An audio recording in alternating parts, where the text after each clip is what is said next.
If you want to use the hot cutting, open this switch. By this one thermostat, you can adjust the degree. Then waiting a few minutes, the blade will be the hot. If normal cold cutting, this switch need off.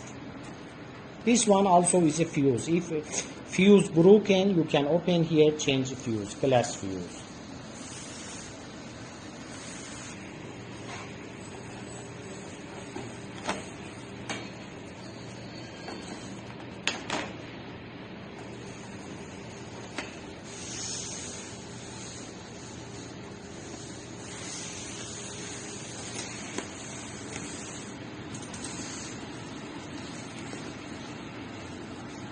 Okay.